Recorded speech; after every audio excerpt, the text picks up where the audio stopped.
Seize the time. Elaine Brown here on Democracy Now!, democracynow.org, The War and Peace Report. I'm Amy Goodman. The first time our next guest, Jeff Smith, appeared on the national radar. He was the subject of the critically acclaimed documentary, Can Mr. Smith Get to Washington Anymore? The year chronicled in the film was 2004. Jeff Smith was a 29-year-old unknown college professor vying for the congressional seat of the retiring Dick Gephardt.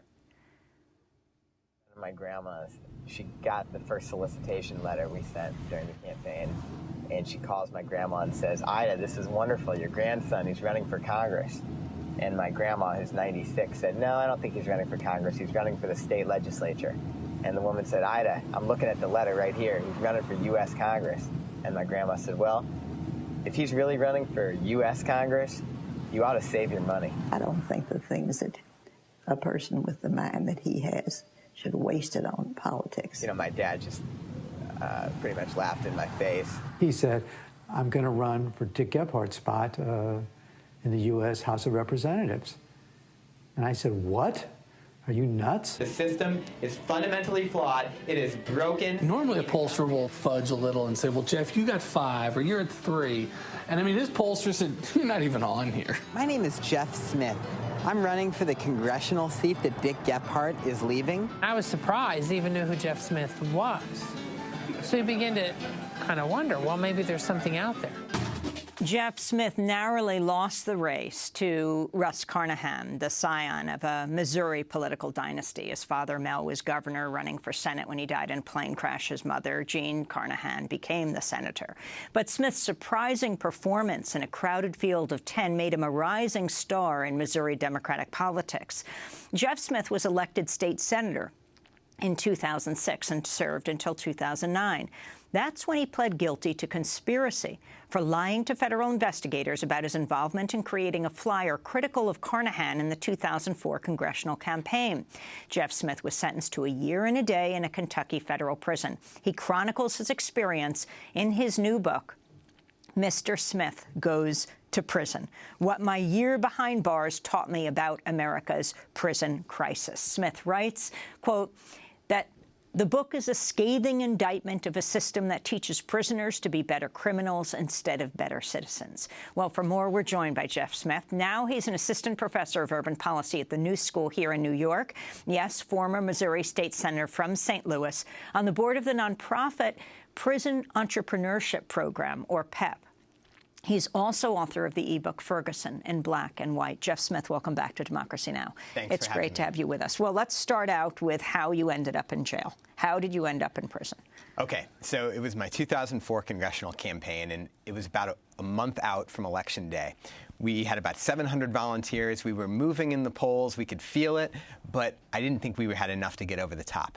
At that point, two of my aides were approached by a third party who said that he wanted to put out a postcard highlighting my opponent, Russ Carnahan's, dismal attendance record in the State House. My aides came to me, and instead of telling them, "I don't think we're supposed to deal with a third party," I said, "Look, I don't want to know any details. Just don't tell me what you do." And they didn't.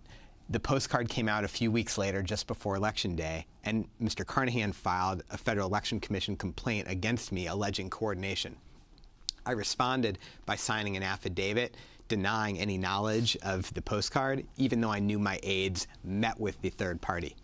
5 years later, when I was in the state Senate, my best friend wore a wire for 2 months and got me to admit that I knew about a meeting between my aides and the guy who did the postcard, and the prosecutor basically gave me a choice. I could either cooperate and help them get other people or go to prison, and I went to prison. Why wouldn't you cooperate? The people that they were interested in were not bad people, I didn't think, and I didn't want to help them in that way. So you went to prison, what, 500 miles away from where you lived. Where was the prison?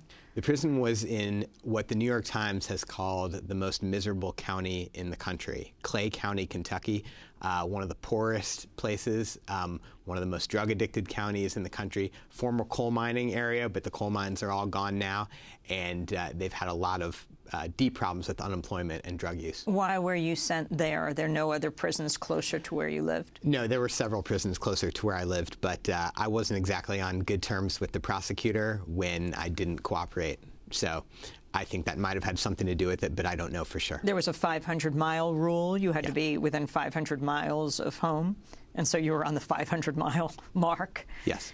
So talk about prison. What did you find there? What surprised you most?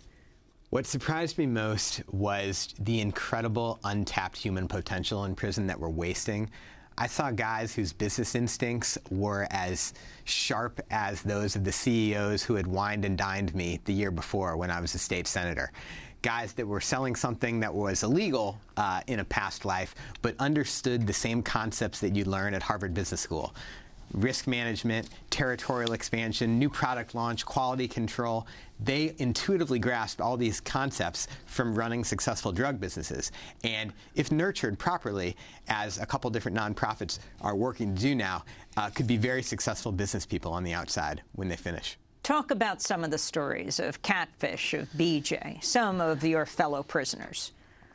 Okay, well, you mentioned BJ, and he was an interesting one. He had been a successful drug dealer in Detroit for about 15 years and then got caught up. He had two passions. He was passionate about luxury sports cars and about women. And from the inside, his 19-year-old son, he had directed his 19-year-old son to start a company that would, a website that was pornographic and featured women having sex on top of luxury sports cars.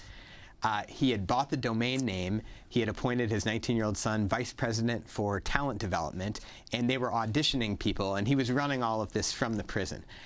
Did he have big car sponsors? You know, I'm not exactly sure, but he had a business plan that he had written. He asked me to look through it. It was very impressive, and this was not unusual. I highlight that story because of the humor in it, but there were many men who had already written out business plans for personal fitness businesses where they would train people, for restaurants, for landscaping businesses, all sorts of things. There was just a tremendous amount of both entrepreneurial potential and passion and desire to get back in the world and fly straight. When we come back from break, I want to ask you about how you feel prisons encourage prisoners to be prisoners for the rest of their lives or commit crimes rather than to be rehabilitated. We're talking to Jeff Smith. He is author of Mr. Smith Goes to Prison, What My Year Behind Bars Taught Me About America's Prison Crisis. Back